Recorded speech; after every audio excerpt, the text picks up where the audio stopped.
மட்டக்களப்பு மாவட்டத்தில் 54 வருடங்களுக்கு பின்னர் அரச ஒசுசல மருந்து விற்பனை நிலையம் இன்று திறந்து வைக்கப்பட்டுள்ளது. அரசாங்க மருந்தாக்கல் கூட்டுத்தாபனம் 1981 ஆண்டு ஸ்தாபிக்கப்பட்டு ஒசுசல நாடெங்கிலும் திறக்கப்பட்டுள்ள நிலையில் மட்டக்களப்பு மாவட்டத்தில் இன்று தேசிய மக்கள் சக்தி அரசாங்கத்தின் முயற்சியினால் திறந்து வைக்கப்பட்டது. மட்டக்களப்பில் ஒசுசல ஒன்று திறக்கப்பட வேண்டும் என காலம் காலமாக வந்த ஆட்சியாளர்களிடம் மட்டக்களப்பு மாவட்ட மக்களும் அரசியல்வாதிகளும் கோரிக்கை முன்வைத்த போதிலும் இதுவரையில் அரச ஒசுசல திறக்கப்படாத நிலையிலேயே இருந்து வந்தது. இந்த நிலையில் தேசிய மக்கள் சக்தி அரசாங்கத்தினால் கிழக்கு மாகாண மக்களுக்கு நியாயமான விலையில் தரமான மருந்துகளை வழங்கும் நோக்குடன் கடந்த காலத்தில் கிழக்கு மாகாண மக்களுக்கு வழங்கிய வாக்குறுதிகளை நிறைவேற்றும் ஒரு முகமாகவும் இந்த மருந்தக கிளை மட்டக்களப்பில் திறந்து வைக்கப்பட்டது. மட்டக்களப்பு திருகோணமலை வீதியில் கோட்டைமுனையில் இருந்து ஒசுசல அரச மருந்து விற்பனை நிலையம் திறந்து வைக்கப்பட்டுள்ளது. தேசிய மக்கள் சக்தியின் மட்டக்களப்பு மாவட்ட பாராளுமன்ற உறுப்பினர் கந்தசாமி பிரபுவின் முழு முயற்சியினால் இந்த விற்பனை நிலையம் திறந்து வைக்கப்பட்டுள்ளது. அரசாங்க மருந்தாக்கல் கூட்டுத்தாபனத்தின் தலைவர் பேராசிரியர் விக்ரமசிங்க தலைமையில் இடம்பெற்ற இந்த திறப்பு விழாவில் பிரதியமைச்சர் அருண் கேமச்சந்திரா பிரதம அதிதியாக கலந்து கொண்டார். இந்த நிகழ்வில் மட்டக்களப்பு மாவட்ட பாராளுமன்ற உறுப்பினர் கந்தசாமி பிரபு, மட்டக்களப்பு மாநகர சபையின் முதல்வர் சுவம் பாக்கியநாதன், மட்டக்களப்பு மாவட்ட அரசாங்க அதிபர் ஜி அருள்ராஜ், தேசிய மக்கள் சக்தியின் மட்டக்களப்பு மாநகர சபை உறுப்பினர்கள், மருந்தாக்கல் கூட்டுத்தாபன ஊழியர்கள் பெரும்பாலானோர் கலந்து கொண்டனர். மட்டக்களப்பு மாவட்டத்தில் உள்ள மக்கள் இதுவரை காலமும் மருந்துகளை தனியார் மருந்தகத்தில் அதிக விலை கொடுத்து வாங்கி வந்த நிலையில் அரச ஒசுசல மருந்து விற்பனை நிலையங்களில் மருந்துகளை கொள்வனவு செய்வதற்கு அம்பாறை, பொலுநர்வை போன்ற தூர இடங்களுக்கு செல்ல வேண்டிய நிலை இருந்தது.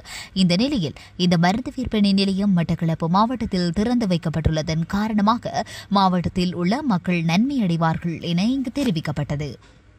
පානාති පාතහා වීරමන් ජින්නාව සියලුම පින්වතුන්ලාගෙන් අවසරයි කාරණක மதகுரு மஹிங்கன விமல இந்து மத அனுஷ்டானங்களை செய்து இந்த நிகழ்வினை ஆரம்பித்து வைப்பதற்கு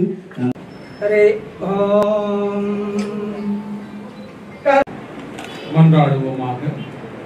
அன்பு உதயமாகிற பொழுது இந்த கிளையின் ஊடாக பலர் நன்மை அடையவும் ஆண்டவரே பலருக்கு இது ஒரு நன்மை பயக்கின்ற இடமாக, ஆறுதலின் இடமாக, தன்னுடைய தேவைகளை நிவர்த்தி செய்து நோய்களை போக்கி உடல் ஆரோக்கியத்தை மேம்படுத்துகின்ற இடமாக அமைய நீர் இந்த இடத்தை நிறைவாக்க வேண்டுமாய் வழிநடத்த வேண்டுமாய் நாங்கள் நிறைவின் செய்தியாய் ஆரோக்கியத்தின் செய்தியாய் அமைய எங்களுடைய இன்றைய நாள் நிகழ்வில் பிரதம அதிதி பிரதி அமைச்சர் பாராளுமன்ற உறுப்பினர் சபோவா ஹேமச்சந்திர அவர்களையும் அதேபோன்று பாராளுமன்ற உறுப்பினர் மட்டக்களப்பு மாவட்டம் தலைமையில் கேட்டுக்கொள்வோம். විශ්‍රාමික සංසදයේ සභාපතිතුමන්ට මඩකළු විවිධ සේවා සම්ප්‍රදාය සමිතියේ සභාපතිතුමන්ට රාජ්‍ය ඖෂධ නීතිගත සංස්ථාවේ නියෝජ්‍ය සාමාන්‍ය අධිකාරිවරුන්ට සහ මෙම අවස්ථාවේදී බොහෝ පිරිසක් මෙම සම්ප්‍රදායට ගරු කරමින් සම්ප්‍රදාය සීදානමින් පොල්තෙල් පහන් සිදු දැල්වීමේ අවස්ථාව பாரம்பரிய அடிப்படையில் இந்த நிகழ்வில் எங்களோடு காணுமாறு மிக தாழ்மையுடன் நாங்கள் இருக்கின்றோம். அமைச்சர் பாராளுமன்ற உறுப்பினர் கௌரவாளர் ஹேமச்சந்திரா அவர்களுடன் எங்களுடைய விசேட அதிதிகளின் வரிசையில் மட்டக்களப்பு மாவட்டத்தில் தேசிய மக்கள் சக்தியின் மட்டக்களப்பு பாராளுமன்ற மாநகர சபையின் மேயர் திரு சிவம் பாக்கியநாதன், அதேபோன்று மட்டக்களப்பு மாநகர சபையின் தேசிய மக்கள் சக்தி மட்டக்களப்பு மாவட்ட செயலாளர் திரு ஈஸ்வரன், அதேபோன்று அதன் உறுப்பினர்கள், அதனால் கிழக்கு மாகாண கிழக்கு மக்கள் ஓய்வூதியர்களுக்கு எல்லா வகையிலும் உதவி செய்து அனைத்து ஊழியர்களையும்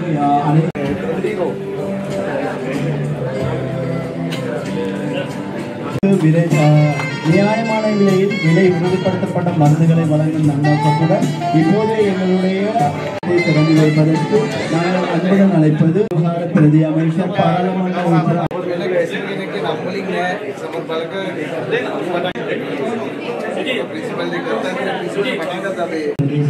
எங்களுடைய 67வது அரசு ஒசுசலை கிளையினை திறந்து வைப்பதிலும் உதவி செய்தார பணியாளர் உத்தியோகத்தர்கள், அதே போன்று மக்கள் வங்கி ஓய்வூதிய நிலையத்தின் உத்தியோகத்தர்கள்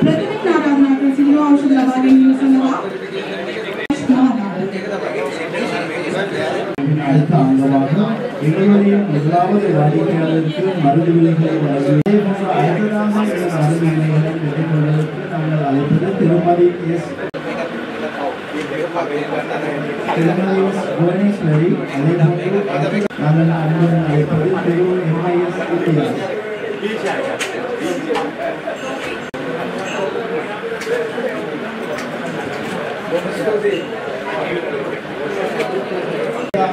இந்த மருந்து விலைகளை பெற்றுக்கொள்வதற்கு நாங்கள் அன்புடன் அழைப்பது திருமதி புவனேஸ்வரி. அதேபோன்று இவர்கள் பாராளுமன்ற அடுத்ததாக மருந்து விலைகளை பெற்று இந்த மருந்து விலைகளை பெற்றுக்கொள்கின்றார் தற்போது திருமதி வேதநாயகர். அதிதிகள் அனைவரையும் விழித்து இந்த நிகழ்விலை இந்த அரச உசுசல மருந்தகத்திலே திறந்து வைப்பதற்கு எல்லா வகையிலும் உதவி செய்த அரச உத்தியோகத்தர்கள் அதன் பணிப்பாளர்கள் அனைவரையும் விழித்து அதேபோல் அது தொடர்பான தொண்டு நிறுவனங்களான மக்கள் வங்கியின் ஓய்வூதிய அமைப்பு அதேபோன்று கூட்டுறவு அமைப்பு அனைவரையும் விழித்து இந்த நிகழ்வின் அடுத்த அங்கமாக எங்களுடைய வரவேற்பு உரையினை நாங்கள் வழங்குவதற்கு மிக தாழ்மையுடன் நான் அழைப்பது எங்களுடைய அரச மருந்தாக்கல் கூட்டுத்தாபனத்தின் தலைவர் கௌரவ வைத்தியர் சி மனோஜ் வீரசிங்க சார் அவர்களை அன்புடன் අමාත්‍යතුමා විදේශ කටයුතු මේ පළාතේ අපේ පාර්ලිමේන්තු මන්ත්‍රීතුමා නගර සභාවේ නගරාධිපතිතුමා ඒකම අද අපි එකතු වෙන ගරු දිසාපතිතුමා සහ අපේ රාජ්‍ය නිලධාරීන්ගෙනුත් අපි එක්ක සම්බන්ධ වෙන සමෝගෙනුත් අවසරයි. අද ඉතා සතුටු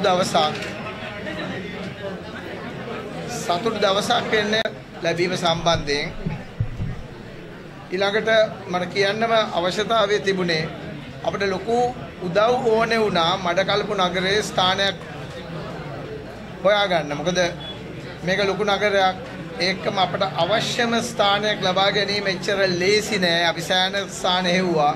හැබැයි අපිට ප්‍රාදේශීය සෞඛ්‍ය සේවා අධ්‍යක්ෂ කාර්යාලය සහ අධ්‍යක්ෂතුමා ලොකු සහායක් දුන්නා. ඊට පස්සේ මහජන බැංකුවේ ඒ විශ්‍රාමික සංගමේ නිලධාරීන් ලොකු සහායක් දුන්නා. සහ වෙනත් ස්වේච්ඡා සංවිධානත් අපිට ලොකු සහායක් දුන්නා. මේ ස්ථානය මම හිතන විදිහට මඩකලප නගරේ අපිට ගන්න පුළුවන් නම් ඔසුසලකට ගන්න පුළුවන් හොඳම ස්ථාන වලින් එකක් අපිට ලැබිලා තියෙන්නේ. මම හිතන්නේ ඒ හින්දා මම ඉතාම සතුටු වෙනවා ඒ සම්බන්ධයෙන්. මට කියන්න තියෙන ආචාර්ය බිබිලේ අවුරුදු 54කට කලින් තමයි උස්සල හැදුවේ. නමුත් 1956 එතුමා මමත් ශිෂ්‍යයෙක් විදිහට ඉගෙන ගත්ත මම අවුරුදු 26ක් උගන්වපු කොළඹ වෛද්‍ය පීඨයේ ප්‍රථම ඖෂධ වේදයේ සම්බන්ධයෙන් මාචාර්යවරයා විදිහට ආපු දවසින් තිබ්බ සීනයක් තිබ්බා. ඒ තමයි මේ රටේ ජනතාවට සූරා කෑමකින් තොරව අවම මිලකට ඉතාම හොඳ ගුණාත්මක ඖෂධ ලබා දීම. ඒ සඳහා වන එක කොටසක් තමයි රජයට ඖෂධ ලබා දීම. දෙවෙනි කොටස තමයි ඕපන් මාකට් නැත්නම් විවෘත පොළොන්නට ඖෂධ නිකුත් කිරීම. ඒකේ දෙවෙනි අරමුණ උනේ මිල පාලනය කිරීම. අද අපිට පුළුවන් වෙනවා ඔසුසලක් රාජ්‍යසලක් මඩකලපු නගරයේ ස්ථාපිත කිරීම තුළ ඒ මඩකලපු නගරය ඇතුලේ මිල පාලනය කිරීමේ ගැටලුවට ලොකු විසඳුමක් හොයන්න තව කාරණයක් තියෙනවා. මොකද ප්‍රාදේශීය සෞඛ්‍ය සේවා අධ්‍යක්ෂකතුමා දන්නවා, එක්කම මහරෝහලේ අධ්‍යක්ෂකතුමා දන්නවා සෑහෙන වෙලාවට ඇතැම් විට විශේෂයෙන්ම ගැටලු ඇති වෙච්ච වෙලාවට රෝගීන්ට ඖෂධ ලබා දීමේ ගැටලු ඇති වෙනකොට සමහර වෙලාවට ට්‍රේඩ් යුනියන් ඇක්ෂන් වගේ වෙලාවට එතකොට අපි ඔසුසල භාවිතා කරනවා ඒ ඖෂධ ටික ලබා දෙන්න රෝගීන්ට. දැන් ඔබතුමාටත් මහරෝහලටත් ස්ථානයක් තියෙනවා ඒ සඳහා. මොකද අපි ලංකාව වටේ මේක පාවිච්චි කරනවා. එක දෙවෙනි කාරණේ බෙහෙත් හදිසියේවත් රජයේ රෝහලේ නැති වෙලාවකට අපි ළඟ තියෙන ඖෂධ අපි ලෝකල් පර්චේස් කිරීම සඳහා ස්ථානයක් තිබෙනවා. නැත්නම් ඔබතුමාට තිබ්බේ එක්කෝ මෙතනින් යන්න වෙනවා ඊළඟ උස්සල තියෙන්නේ මඩ මේ පොළොන්නරුවේ, එහෙම නැත්නම් එහා පැත්තෙන් ගියොත් අම්පාරේ නැත්නම් නිතවෝ. දැන් ඒ හින්දා මඩකල්පු නගරය තුල උස්සලක් ස්ථාපිත වෙනවා. මම හිතන්නේ ඒ ගැන බොහොම ස්තුතියි වෙනවා මගේ පැත්තෙනොත්. මොකද රෝගීන් සහ ජනතාව වෙනුවෙන් අපේ මට්ටමින් යම් කිසි විදිහේ කාර්යයක් කරන්න நாங்கள் ஒரு கிளையினை ஆரம்பிக்க வேண்டும் என்பதற்கு அதற்கு உதவி செய்த அனைவருக்கும் அவர் நன்றிகளையும் வாழ்த்துக்களையும் தெரிவித்திருந்தார். இந்த அங்கத்தின் அடுத்த அங்கமாக ஒரு உரையாற்றுவர் பிரபு அவர்களையும் அதே போன்று இந்த நிகழ்வில் கலந்து கொண்டிருக்கின்ற அரச மருந்தகல் கூட்டுத்தாபனத்தின் தலைவர் இந்த சில ஆண்டுகளாக இந்த மட்டக்களப்பு மாவட்டத்தில் அரச மருந்த எஸ்பிசி அரச மருந்தகம் ஒன்றை திறப்பதற்காக நாங்கள் எங்களுடைய மட்டக்களப்பு பிராந்திய அரசியல் பணிமனையின் சார்பாக நாங்கள் முயற்சித்துக் கொண்டிருந்த பொழுது எங்களுக்கு சவாலாக இருந்தது அரச மருந்தகல் கூட்டுத்தாபனத்துக்கு தேவையான இடம் அது வீதிக்கு அருகாமையில் இருக்க வேண்டும், போதிய அளவு காற்றோட்டம் இருக்க வேண்டும், போதிய அளவு இடம் இருக்க வேண்டும், அதற்கான ஒரு மருந்தகத்துக்கான அத்தனை வசதிகளும் இருக்க வேண்டிய இடத்தை நாங்கள் தேடிக்கொண்டிருந்தோம். அந்த தேடலின் போது 3 தடவை எஸ்பிசி அரச மருந்தகல் கூட்டுத்தாபனத்திலிருந்து உத்தியோகத்தர்கள் வந்திருந்தார்கள். அந்த நேரத்தில் எங்களுடைய இடங்களை தெரிவித்ததற்காக நாங்கள் முயன்ற பொழுது எங்களுக்கு உதவியாக அமைந்தது முக்கியமாக பேராசிரியர் சதானந்தன் அவர்கள் அவர்களுடைய மருத்துவ இடம் ஒன்றை தெரிவித்ததற்காக உதவி இருந்தார். ஆனால் அது எஸ்பிசி அவர்களால் ரிஜெக்ட் பண்ணப்பட்டிருந்தது. அதற்கு பிறகு எங்களுடைய கௌரவ வீரசாஹிப் அவர்களும் தன்னுடைய இடத்தை கிட்டத்தட்ட 3 மாதங்களுக்கு மேலாக அதை தன்னுடைய இடத்தை தருவதற்காக இருந்தது. ஆனாலும் அது அங்கீகாரம் பெற தாமதித்த காரணத்தால் அதை எடுக்க முடியவில்லை. அதன் பிறகு நாங்கள் ஒவ்வொரு இடமாக முயன்ற பொழுது மட்டக்களப்பு மாநகர சபை ஆணையாளர் தனஞ்சயன் அவர்களும் தன்னால் முடிந்தளவு இடத்தை தருவதற்காக முயன்று கொண்டிருந்தார். ஆனாலும் அந்த சரியான இடங்கள் அரச மருந்தகல் கூட்டுத்தாபனத்தின் உத்தியோகத்தர்களால் தெரிவு செய்யப்படுவதில் பிரச்சனை இருந்தது. ஆனாலும் இறுதி முயற்சியாக எங்களுடைய கூட்டுறவு சங்கத்தினர் அதற்கு ஒப்புக்கொண்டு அதற்குரிய சரியான இடமும் தெரிவு செய்வதில் ஒரு நல்ல ஒரு முடிவெட்டப்பட்டது.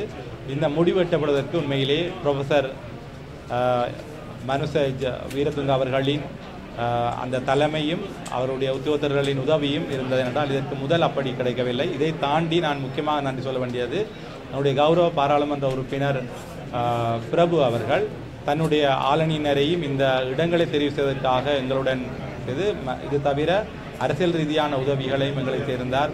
அரச மருந்தகல் கூட்டுத்தாபனத்துக்குரிய தொடர்புகளை ஏற்படுத்தி அவர்களை இந்த இடத்தில் எங்களுக்கு உடனடியாக இதை தருவதற்கான ஒத்துழைப்புகளை அரச மட்டத்தில் மேற்கொண்டிருந்தார். இதே போன்று பல்வேறு நிறுவனங்கள் பல்வேறு சங்கங்கள் அனைவருமே இதில் தங்களுடைய ஒத்துழைப்பை வழங்கியிருந்தார்கள். எங்களுடைய திட்டமிடல் பணிமனையின் சார்பாக எங்களுடைய டாக்டர் ஸ்ரீவித்யன், டாக்டர் தனுஷா, டாக்டர் குயின்டன், ஜெயராஜா மற்றும் எங்களுடைய திணைக்கள உத்தியோகத்தர்களும் தங்களால் முடிந்தளவு பங்களிப்பை வழங்கியிருந்தார். அதே போன்று ஒவ்வொருவரும் இந்த இடத்தில் ஊடகவியலாளர் தொடங்கும் எல்லோருமே பங்களிப்பை வழங்கியிருந்தார்கள்.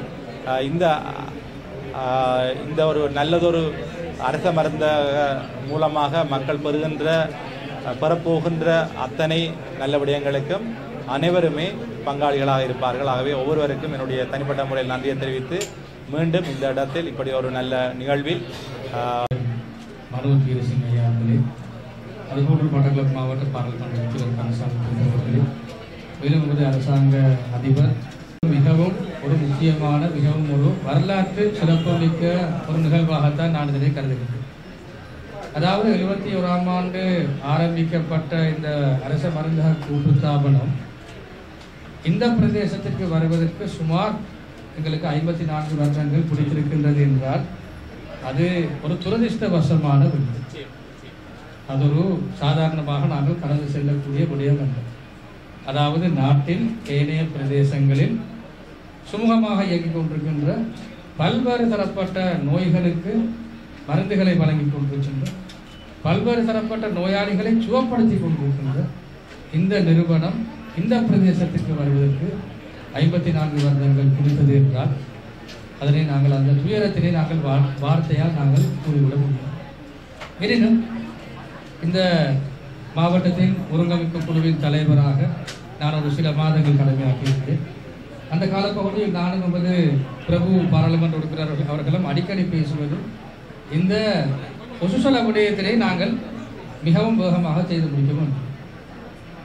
இந்த விடயம் தொடர்பாக நாங்கள் நமது சுகாதார அமைச்சர் வைத்தியர் நலிந்த ஜெயதீஷ் அவர்களுடன் நாங்கள் பேசியிருந்தோம். அவர் ஏற்கனவே கூறியிருந்தார், அதாவது நீங்கள் பயன்படுத்த தேவையில்லை, நமது தலைவர் இது தொடர்பாக நமது பேராசிரியர் மனோஜ் அவர்கள் இந்த விடயம் தொடர்பாக ஆக்கப்பூர்வமாக செயல்பட்டு கொண்டிருக்கின்றார்.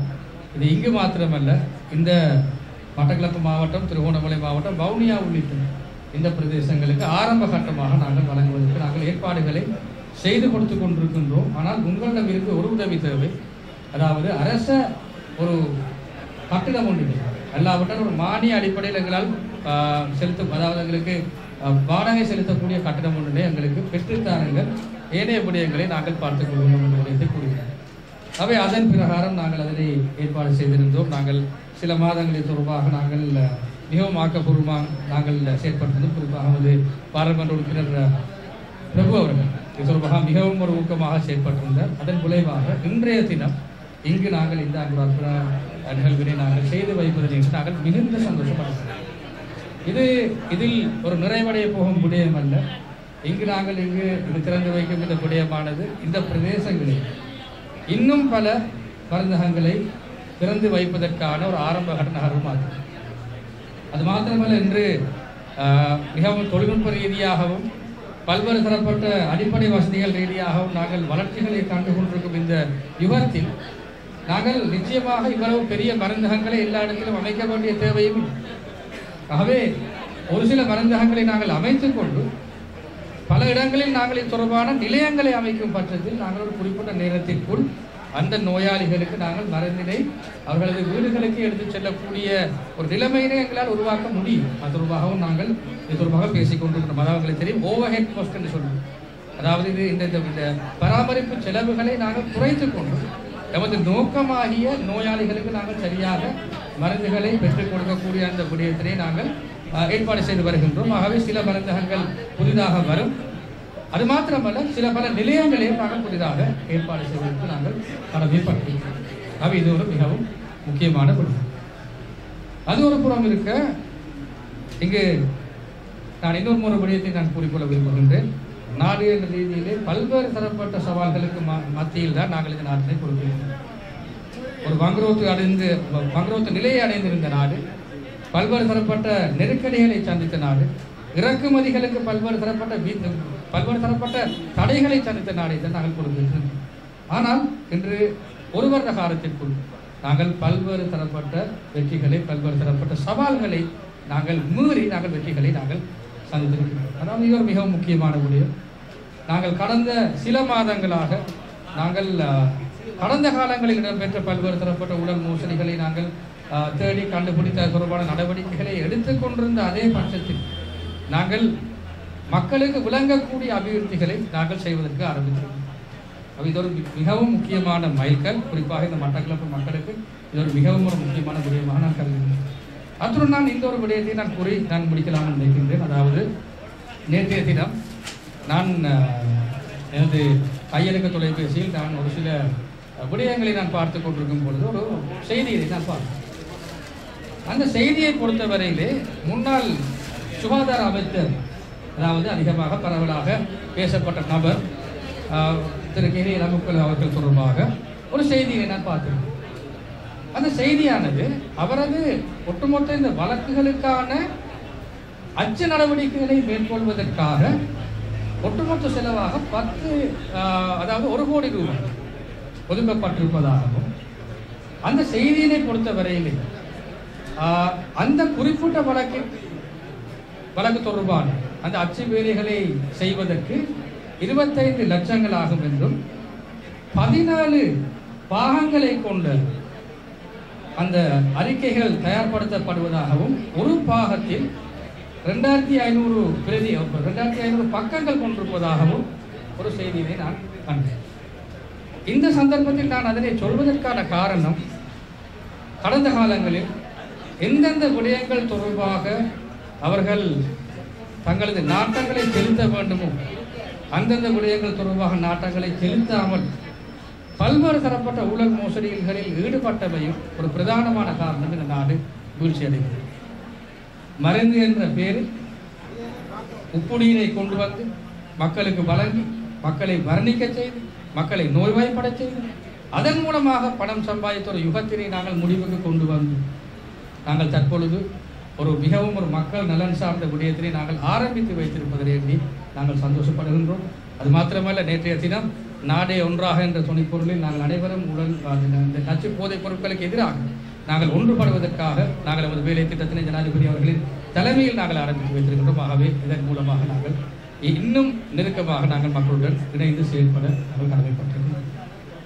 அது மாத்திரமல்ல, இன்றைய தினத்தில் இந்த விழாவினை, இந்த நிகழ்வினை, இந்த திறப்பு விழாவினை மிகவும் சிறப்பாக செய்வதற்கு நமக்கு உறுதுணையாக இருந்த நமது இந்த நிறுவனத்தின் அதிகாரிகள், உயர் அதிகாரிகள் அனைவருக்கும் நான் நன்றிகளை கூற நான் கடமைப்பட்டிருக்கிறேன். குறிப்பாக ஒரு SOE என்று நாங்கள் சொல்லுவோம், ஸ்டேட் ஓன் என்டர்பிரைசஸ். இந்த நிறுவனங்களை நிர்வகிப்பது என்பது ஒரு இலகுவான விடயம் அல்ல. இந்த நிறுவனங்களுக்கும் பல்வேறு தரப்பட்ட சவால்கள் இருக்கின்றன. கடந்த காலங்களில் பல பதவிகளுக்காக உருவாக்கப்பட்ட நிறுவனங்களாகவும் இந்த நிறுவனங்களை பார்த்தார்கள். ஆகவே அதனை தோற்கடித்து, அதனை முறியடித்து இன்று ஒரு மக்கள் நலன் சார்ந்த ஒரு நிலைமையினை தோற்றுவித்திருக்கும் நமது தலைவர் அவர்களுக்கு நான் மீண்டும் ஒரு முறை சிறந்தாழ்த்திய வணக்கங்களை தெரிவித்துக் கொண்டு විශේෂයෙන්ම අවස්ථාවට පැමිණ සිටින අපගේ මහාචාර්යතුමාගේ අවසරයි පාර්ලිමේන්තු මන්ත්‍රී කාන්තසාමි ප්‍රභු තුමා ඒ වගේම මේ අවස්ථාවට පැමිණ සිටින අපගේ වෛද්‍යවරු, ඒ වගේම මේ ආයතන නියෝජනය කරන නිලධාරීන්, ඒ වගේම සියලු දෙනාගේම අවසරයි. අපි හිතනවා මේක ඉතාමත් ඓතිහාසික මොහොතක්. විශේෂයෙන්ම මහාචාර්යතුමා මේ වගේ ආයතනයක්, මෙම ආයතනයේ ශාඛාවක් මෙම ඩිස්ට්‍රික්කයට එන්න අවුරුදු 54ක් ගිහිල්ලා තියෙනවා කියලා කියන්නේ ඒක අපි සාමාන්‍යයෙන්ම අපි පව කරන් යන්න පුළුවන් තත්ත්වයක් නෙවෙයි. අසාමාන්‍ය. මඩකලපු කියලා කියන්නේ අත්‍තරම ඉතාමත් විශාල ඩිස්ට්‍රික්කයක්. ඉතාමත් ජනසංකීර්ණ ඩිස්ට්‍රික්කයක්. නමුත් අත්‍තරම මේ වගේ ආයතනයක් පටන් ගන්න මෙච්චර කාලෙ ගියා කියලා කියන්නේ කොයිතරම් මේ තිබිච්ච ඒ යන්ත්‍රණය අසමර්ථ කියලා අපි තේරුම් ගන්න ඕනේ. ඒ නිසා අපි දකිනවා මේක ඉතාමත් වැදගත් මොහොතක්. ඒ වගේම මම මෙම ඩිස්ට්‍රික්කයේ ඩිස්ට්‍රික් සම්බන්ධ කිරීමේ කමිටුව සභාපතිවරයා විදිහට මම කාලයක් කටයුතු කරා. මම දන්නවා. එතකොට ඒ කාලවකවානුව තුළ අපි මායි අපේ ප්‍රභු මන්ත්‍රී සහෝදරයා දිගටම කතා කරන දේ තමයි විශේෂයෙන්ම මේ උසුසල ශාඛාවක් අපි ඉතාමත් ඉක්මනින් අපි පිටවන්න ඕනේ. මේ සම්බන්ධව අපි අපගේ සෞඛ්‍ය හා ජනමාධ්‍ය අමාත්‍ය වෙන අපේ නලින් ජයතිස්ස සහෝදරයත් එක්ක අඛණ්ඩව සාකච්ඡා කරා. ඉතින් නලින් සහෝදරයාට එක කතාවක් කිව්වා. අරුණ සහෝදරයා කිසි දෙයකට ඕගොල්ලන් බය වෙන්න ඕනේ. අපේ සභාපතිතුමා ධර්මපේ වැඩ කටයුතු පටන්ගෙන තියෙන්නේ. ඒ නිසා ත්‍රිකුණාමලයේ මඩකලපු ඒ වගේ වවුනිය ඇතුළු ඩිස්ට්‍රික්ට් වල මේක පිටවන්නට කිසි සැලැස්මක් තියෙනවා. එක ඉල්ලීමක් තියෙනවා. ඉතාමත් වේගෙන් ඕගොල්ලන්ට පුළුවන් විදිහට රජයේ ගොඩනැගිල්ල කොහෙද එතකොට අපිට මේ රෙන්ට් එක කියන්නේ මේ කුලිය අපිට අවම කරගෙන මොකක් හරි ආකාරයක කරගෙන යන්න පුළුවන්. ඒ නිසා ඒක විතරක් වෙන්න දෙන්නේ. ඉතින් ඒකට මම හිතන්නේ මේ ප්‍රභු සහෝදරයා හොඳටම ඉගෙන තුනා. ඒ නිසා මේක අපි සුවිශේෂී ජයග්‍රහණයක් විදිහට දකින්නේ. විශේෂයෙන්ම අපේ ජනතාවට මේක තාමත් අත්‍යවශ්‍ය දෙයක්. ඒ වගේම තමයි තව කාරණාවක් විතර මතක් කරන්න කැමතියි. මම හිතන්නේ ඒක කිව්වට කමක් නැහැ. ඒතෝ මේ ජනතාව මේ දැනගත යුතුයි.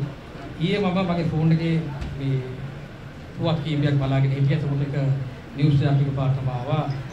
ඊටපස්සේ සෞඛ්‍ය අමාත්‍යවරයා වෙන කේලි රබුක්වල මැතිතුමාගේ ඒ නඩු කටයුතු සඳහා මුද්‍රණ වියදම විතරක් කෝටියක් විතර යනවා. ඔය කෝටියක් විතර යනවා කියලා කියන්නේ ආයෙත් හොයලා බලද්දී අර අදාළ නඩුවට විතරක් ලක්ෂ 25ක් විතර යනවා. එක වෙළුමක පිටු 2500ක ආසන්න පිටු ප්‍රමාණයක් තියෙනවා. වෙළුම් 17ක් තියෙනවා. සාමාන්‍ය වෙළුම් කියුවේ දේශපාලනිකව මොකක් හරි ඉගෙන ගන්න තමයි අපි හිතන්නේ වෙළුම් කියන්නේ. නමුත් අවාසනාවන්ත විදිහට අපේ රටේ සෞඛ්‍ය තත්ත්වය ඒ තත්ත්වයට වැටිලා තිබිච්ච එක ගැන අපි තාමත් කනගාටු වෙන්න ඕන. හැබැයි අපි අද සතුටු වෙනවා.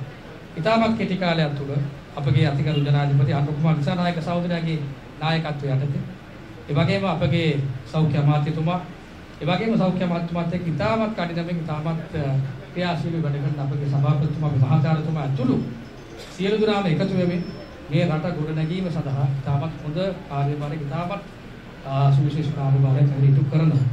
ඒ නිසා බය වෙන්න ඕනේ. සුන්දර රටක් ලස්සන ජීවිතයක් උදෙසා අපේ පැත්තෙන් කරන්න ඕනේ සියලුම කාර්යභාරය අපි කරන්න අපි සූදානම්. තමත් කෙටි කාලයක් තුළ බංකොලොත් භාවයෙන් අපිට ගොඩ යන්න අවස්ථාවක් ලැබුණා.